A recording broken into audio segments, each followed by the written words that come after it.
everyone. Welcome to Mental Health Bites with me. In this podcast, I'll cover a timely topic related to psychology, answer one of your burning questions, and leave you with a practical, actionable tip to improve your mental wellness every single day. So, today we're covering a topic that so many of you asked for. And in fact, I just did a recent Reddit AMA all about it. And this is all about toxic red flags in relationships. Yes, you heard me right. Even the healthiest of us has probably got caught up at some point in some kind of relationship where maybe a couple of these red flags were lingering, but maybe we couldn't see it at the time. Maybe we were just so inundated with the romance and being swept up in that honeymoon period that even despite our own intuition and perhaps friends and family warning us, we didn't really notice these red flags. So today's episode is going to be all about toxic red flags in relationships, how to spot them, and how to manage them if you find yourself in such a relationship. Let's dive right into this timely topic of the day.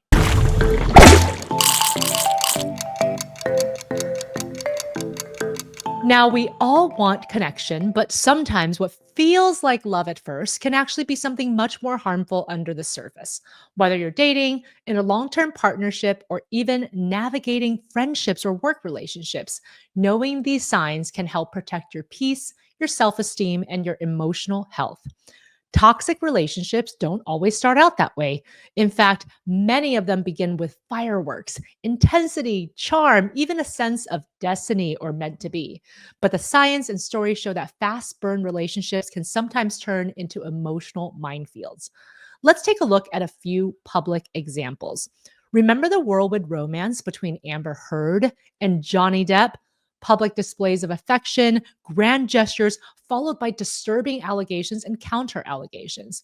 The trial made one thing very clear. Behind the glamour was a storm of emotional volatility, gaslighting, and control. Or look at the very public split between Ariana Grande and Pete Davidson. It started fast, engagement within weeks, but fizzled out just as quickly amid intense scrutiny and rumors of boundary crossing behavior. Now, I want to be very clear. I'm not here to judge anyone's character. There's always something that explains why they might be behaving the way that they do. But these kinds of intense love stories show that when things go from zero to forever and days, might be worth slowing down and taking a better look. Even Beyonce has highlighted red flags in her Lemonade album, turning personal betrayal into powerful art. So, of course, what this reminds us is that even the people who seem like they have it all, those people among us can also be affected by toxic patterns, but also, very importantly, that healing is possible.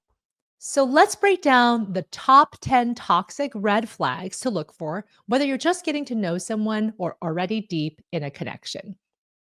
Number one, love bombing.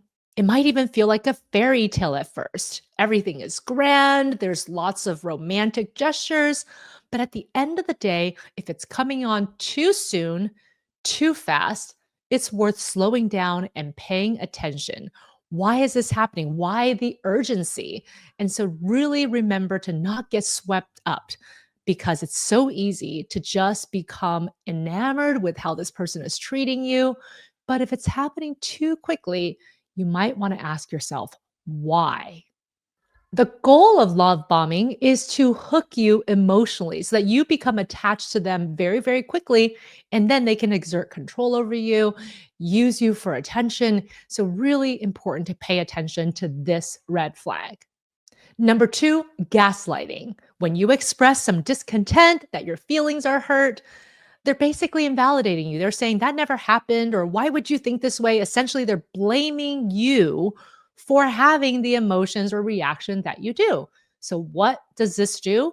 Well, over time, you start to doubt the validity of your own experiences. You start to question whether you were in the right or wrong after all.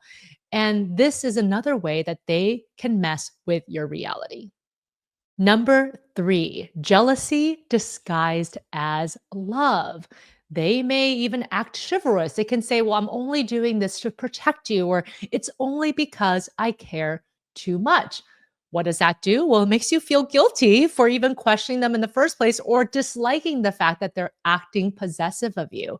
And over time, as more and more happen, you're going to start actually accepting these behaviors. And you're going to convince yourself that it's because they love you so much that they're acting in this way. But of course, if it crosses your boundary, it's important to speak up. Toxic red flag number 4 is isolation. Slowly, they start to isolate you from your friends and family. They start to make your decisions for you. They may even badmouth the closest to you and say, hey, I know better than they do. So, what does this do? This makes it easier for them to control you as you have less and less input from people in your life who are your trusted advisors. Number 5, blame shifting. Every fight, somehow your fault. They're having a bad day, it's your fault too. They became angry at you, again, it's your fault. But somehow they find a way to explain it. They find a way to explain it so that you actually believe them. And this is a type of master manipulation that can really cause harm to your emotional health over time. Number 6, walking on eggshells. If you find yourself constantly rehearsing what you're going to say before you say it to them, or wondering about their reactions and not being your true self because you're worried about what they might do and how they might react, that's not okay. This means that you're constantly in fight or flight around a person who you should be trusting the most. And over time, it can cause you to lose confidence in the way that you would like to behave, in the person that you truly are. Number 7 is constant criticisms and put downs. They may even disguise their criticisms as things that are good for you, like, I'm just trying to help you grow, or this is for your own good. But if they regularly tear you down, anything from your looks, your intelligence, your decisions, remember, this is not love. Number 8, controlling behaviors. They tell you what to wear, who you can see, what job you can work at. And over time, you just start to lose your own autonomy. You start to go to them to ask for their input, make sure that they're okay with it because somehow you don't feel confident in your own decisions. And this is something that happens very insidiously. It's not something that happens overnight. But over time, of course, you start to lose your own independence and you start to become much more dependent on them. Number 9, boundary violations. When you say no or push back, they still push forward. They still try to assert what they want. When somebody acts in this way, despite you directly communicating what your boundaries are, it shows that they basically do not respect you as a person. Their actions and their words may not always match, but if they always impinge on your boundaries, believe that they are going to keep doing this. Number 10, hot and cold cycles. They hurt you and then they romance you, they apologize, they say it's never going to happen again. But the cycle repeats itself. And this is what actually causes people sometimes to stay in toxic relationships for a long time because you keep reminiscing about those times when they're great to you. This cycle of emotional whiplash is very hurtful and can cause great insults to your self esteem, as well as what you believe about yourself and what you're capable of. It might make it harder for you to leave the relationship because you keep believing that one day they're going to come around and just be that perfect, wonderful person they were in the beginning or just a couple weeks ago when you just made up. But the truth is, if this keeps happening, it's going to keep happening. If even 2 or 3 of these red flags resonates with your experience, it's worth exploring this more deeply. Healthy relationships do not make you feel confused, small, or afraid. Remember that. Let's move right in to the Q&A of the day. Today's listener question comes from Anonymous via Instagram. And this listener says, Dr. Judy, how do I know if someone is toxic or just going through something difficult? I don't want to be too sensitive or unfair. So, this is an extremely important question and a very common one. Here's the thing, We all have bad days. We all mess up. But someone who is emotionally safe will acknowledge your hurt without becoming defensive, try to repair the rupture, not just say sorry and move on and repeat the pattern. And they'll respect your boundaries consistently, not just when it's convenient. A toxic pattern isn't defined by a single or even a few mistakes. It's defined by repetition, a genuine lack of empathy when you think about it, and of course, how you feel in the relationship over time. So trust your gut. Ask yourself, do I feel seen and heard? Do I feel emotionally safe?